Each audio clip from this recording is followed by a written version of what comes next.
佢一生嘅選擇，會逼你問翻自己，如果係你仲敢話自己係講義氣嗰個嗎？兄弟們，今日我哋講一個勁到乜嘢程度嘅人物，佢死咗1800年，到而家全中國、全世界嘅華人都仲係拜佢，警察局拜佢保平安，黑社會拜佢講義氣，做生意嘅拜佢求財運，甚至屋企煮飯嗰啲都拜佢保住全家順風順水。呢個人就係關羽，關二爺。但你知唔知關羽年輕嘅時候其實係一個逃犯嚟嘅？嗰陣時佢喺河東郡賣棗，老老實實做生意。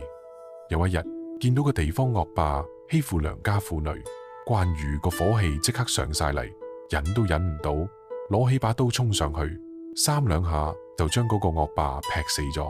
劈完佢先醒覺，糟糕，我殺咗人，冇辦法，只能夠逃亡。逃到將軍嗰陣，佢遇到2個人，一個係賣草鞋嘅劉備，一個係殺豬嘅張飛。3個社會最底層嘅人喺張飛屋企後院嘅桃園度擺上酒菜，對天發誓：雖然我哋不能夠同年同月同日生，但願意同年同月同日死。呢個就係歷史上著名嘅桃園三結義。有人話呢段係《三國演義》度編出嚟嘅，歷史上未必真係發生，但係我同你講，管佢真定假，之所以傳到而家，就因為佢代表咗中國人最重視嘅嘢，義氣。真正嘅兄弟情唔需要血緣，需要嘅係共同理想同患難見真章。三兄弟結義之後，跟住劉備到處奔波，想做翻事業，機會好快就嚟啦。董卓亂政，天下諸侯聯合討伐佢，但董卓手下有個猛將叫華雄，呢個人超級勁，連斬聯軍好幾個大將，各路諸侯都驚到震。邊個可以對付華雄呢？呢個時候關羽企咗出嚟，攞去，大家睇住佢咩料啊？一個冇官職嘅無名小卒都敢講大話。袁紹即刻鬧佢：你算邊位？企埋一邊啦！曹操見到關羽氣宇軒昂，覺得呢個人唔簡單，就話俾佢試下啦。來人溫壺酒俾關將軍，等佢翻嚟飲。關羽上馬前講句：酒擺低先，我翻嚟飲。結果未過一盞茶功夫，關羽提住華雄嘅頭翻嚟，曹操急忙話：快啲飲酒。關羽攞起酒杯一摸，仲係暖嘅。呢段就係溫酒斬華雄。從此關羽嘅名聲響徹天下。真正嘅實力唔使講多，一次表現就夠晒。關羽最傳奇嘅故事就係過5關斬6將。官渡之戰後，曹操打敗咗袁紹，劉備四散逃亡。為咗保護劉備2位夫人，關羽暫時投降曹操。曹操最叻就係收買人心，對關羽好到不得了，送赤兔馬，送金銀財寶，美女都有，仲封佢做將軍。曹操手下嘅人話關羽肯定會留下嚟啦，但曹操搖頭，關羽係講義氣嘅人，佢遲早會走。果然，當關羽知道劉備嘅下落後，即刻決定離開。曹操手下問要唔要阻止佢，曹操話唔使，呢啲人你阻唔到，強留冇意義。但路上守將唔識嘢啊，每次關羽到關口都被刁難，冇文書唔俾過。關羽講：我要去揾大哥劉備，守將唔得，結果只能硬闖。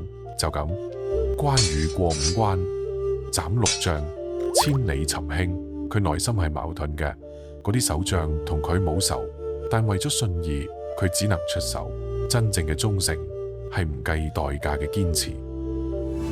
關羽另一段超級代表佢膽識嘅故事，就係單刀赴會。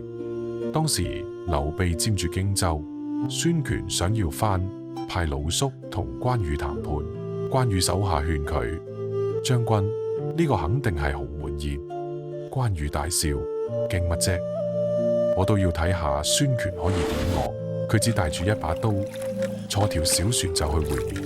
到岸邊，果然見到東吳埋伏咗幾百刀斧手。魯肅話：荊州本來係我哋東吳借俾你哋，依家應該還翻啦。關羽即刻反駁：魯之敬，你糊塗啦！當年荊州係劉表嘅，後來傳俾劉琦，再傳俾我主公，關你東吳咩事？刀斧手想喐手，關羽突然企起身，按住刀柄，捉住魯肅嘅手，大聲講：今日只講友情，唔講公事。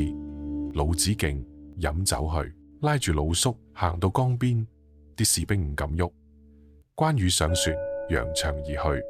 真正嘅勇氣係知有危險都敢去，仲要用智慧化解危機。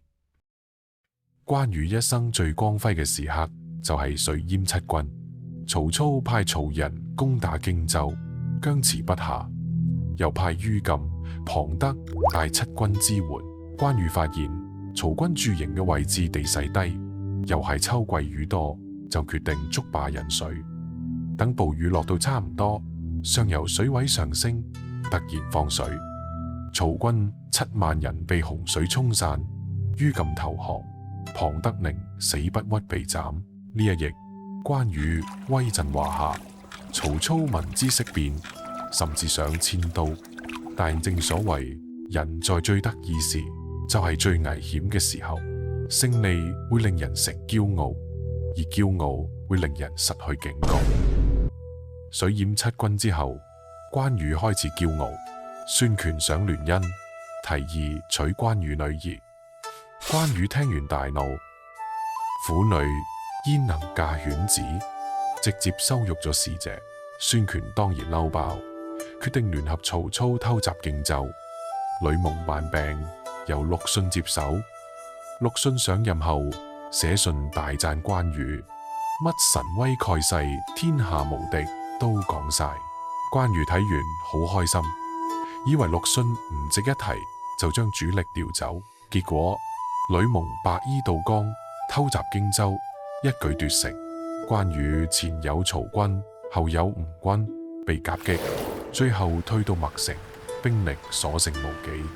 突圍途中被伏擊，一代英雄隕落。曹操見到關羽首級，嘆息可惜啊，並以諸侯之禮厚葬。性格決定命運，驕傲成就亦毀滅英雄。關羽死後，傳說先開始，由隋唐到宋、明、清，地位越升越高。民間神明武安王、挾天大帝，到最後變成關聖帝君。點解一個武將可以變成咁高嘅地位？因為佢代表咗義，義喺中國文化比命仲重要，所以警察拜佢，商人拜佢，江湖人拜佢，甚至黑社會都拜佢。商人拜佢係因為佢代表誠信，江湖拜佢係因為佢代表義氣。佢一句承諾一定做到，死都唔變。人真正嘅價值唔在於錢同地位，而係品格同原則。關羽嘅缺點，剛直，不懂變通，造成悲劇。但正正因為佢咁，佢先會成為傳奇。有缺點但守住原則嘅人，比完美嘅人更加令人銘記。關羽嘅故事淨係咁完咗？唔係，因為每一個講義氣嘅你，守原則嘅你，寧願蝕虧都唔出賣朋友嘅你，都有關羽嘅影子。佢用一生告訴我哋，有啲嘢比命更重要。你嘅原則，你嘅義氣。但敗走麥城又提醒我哋，守原則係好事，但要謙虛，要懂變通。1800年之後，關羽唔喺度，但佢嘅精神仲喺度。每一座關帝廟，每一尊關公像，都提醒我哋，做人要講義氣，做事要有原則，成功要謙虛，失敗要有尊嚴。如果關羽嘅故事觸動咗你，記得3連 Like、Follow、Share， 令更多人知道乜嘢叫真正嘅義氣。每一個讚同留言都係向義字致敬。我係講舊史，專門講述中國人嘅精神文化，因為了解歷史就係了解我哋自己。